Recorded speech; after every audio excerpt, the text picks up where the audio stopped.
Bapak Ibu, teman-teman semua, kita ketemu lagi di Renungan Sebutir Debu. Kali ini saya ingin mengajak Bapak Ibu dan teman-teman untuk kita sama-sama memikirkan tentang banyak mulut, ya, banyak mulut. Kalau kita banyak mulut, bisa salah bicara. Atau terlalu banyak mulut, orang lain bisa salah persepsi, salah mengartikan apa yang kita maksudkan. Ya, firman Tuhan mengatakan lidah itu adalah api neraka. Kenapa? Lidah api neraka. Karena melalui lidah kita bisa memicu perpecahan. Melalui lidah kita jadi berbuat dosa. Dosa apa yang kita buat dari lidah? Dari lidah kita jadi menghakimi orang. Dengan lidah kita jadi sombong. Dengan lidah kita jadi ingin menunjukkan kita hebat. Kita ingin menunjukkan kita benar. Kita ingin menunjukkan kita paling benar dan orang lain pasti salah. Ini Tuhan tidak suka. Jadi Bapak Ibu, teman-teman semua, kita harus hati-hati dengan ucapan kita. Seringkali juga orang dengan ucapannya menjilat, ingin mencari keuntungan, ya. Contohnya kalau kita baik-baikin orang kaya, kita punya pemikiran, wah kita bisa dapat uang, bisa dapat keuntungan, ya, dari situ. Kita lihat banyak di mall-mall, ya, marketing atau pramuniaga, dia selalu bermanis kata, ya. Nah, ada juga iklan di Instagram. Bagaimana iklannya ya, bunyinya begini. Bagaimana anak tetangga tidak iri hati? Bagaimana caranya membuat anak tetangga iri hati?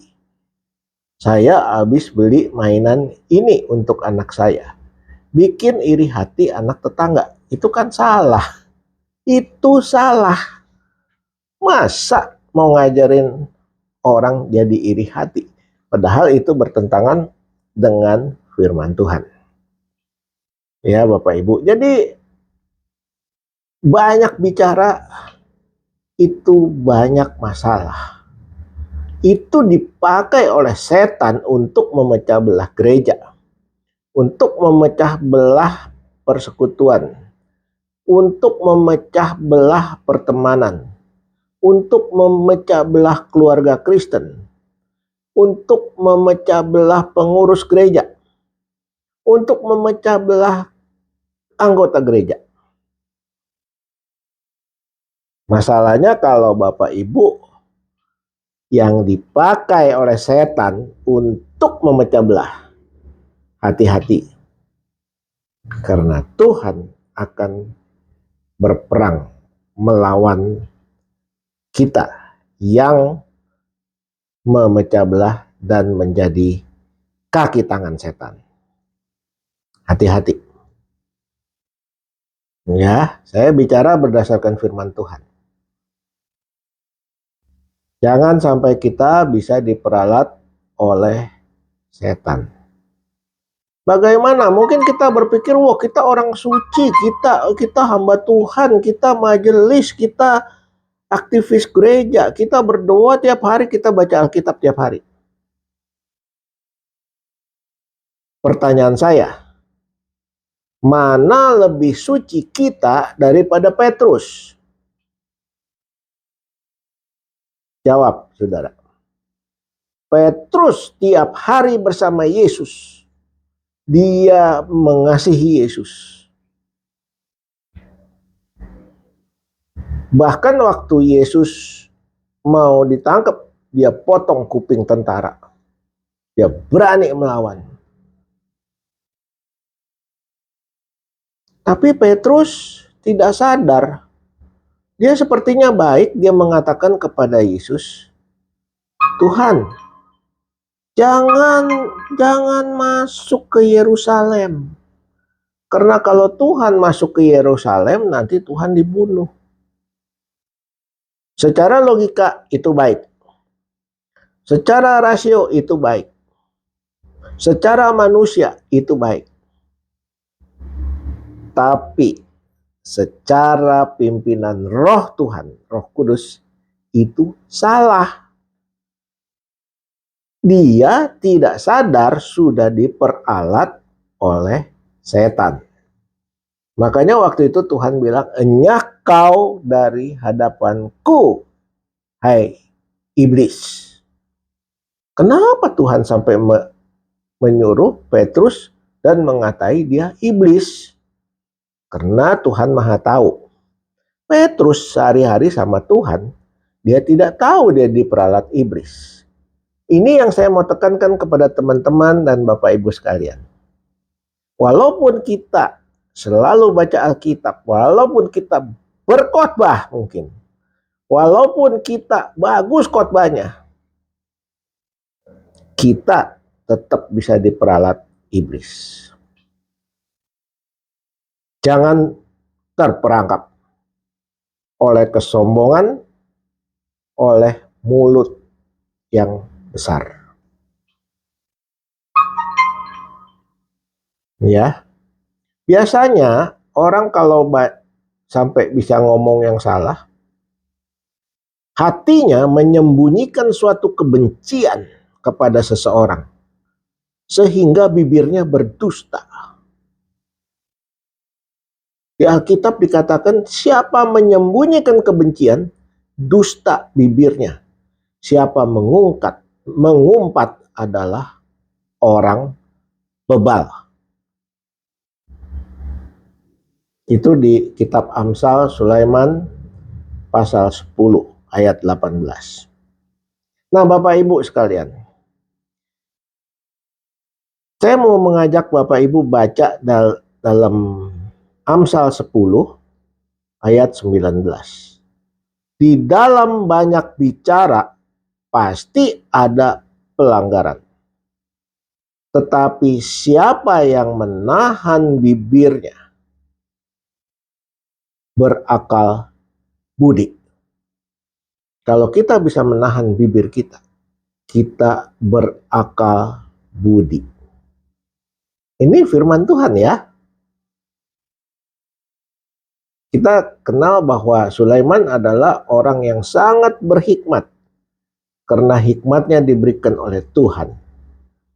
Ya, ini dia mengatakan sedemikian. Amsal 10 ayat 20 mengatakan, lidah orang benar, seperti perak pilihan. Tetapi pikiran orang fasik, pikiran orang jahat, fasik itu jahat ya, sedikit nilainya dan tidak berharga. Jadi jangan asal ngomong supaya jangan dianggap fasik. Jangan dianggap bodoh. Jangan dianggap tidak bernilai. Bibir orang benar, kata ayat 21. Amsal 10 ayat 21. Bibir orang benar menggembalakan banyak orang. Berarti apa? Kalau bibir orang fasik bukan menggembalakan tapi memecah belah orang banyak. Ini kan ada suatu kontradiksi. Ya. Tapi orang bodoh mati karena kurang akal budi. Kenapa orang bodoh mati karena kurang akal budi? Karena orang bodoh, dia mempertahankan kebodohannya yang dianggap benar dan dia anggap dirinya pintar. Maka dia membunuh dirinya sendiri. Orang bodoh mati karena kurang akal budi. Ya. Kita lihat lidah orang benar seperti perak pilihan. Kata-katanya berhikmat, membangun, menguatkan, memperbaiki. Tapi kata-kata orang bodoh tidak menggembalakan, tapi memecah belah, menghancurkan. Ini Tuhan tidak suka. Jadi Bapak Ibu, perhatikan ini. Nah, ayat 22-nya kita lihat, berkat Tuhanlah yang menjadikan kaya. Kenapa sampai dibilang begitu? Berkat Tuhanlah yang menjadikan kaya. Karena banyak orang mengandalkan mulutnya, mengandalkan bibirnya untuk merayu, menjilat orang, mengangkat-ngangkat orang, memuji orang dengan tujuan dapat keuntungan, dapat duit.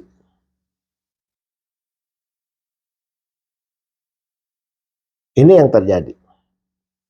Dengan susah payah dia merayu, dia mengangkat, dia menjilat, dia merekayasa, dia memperlihatkan kasihnya melalui bibir mulutnya.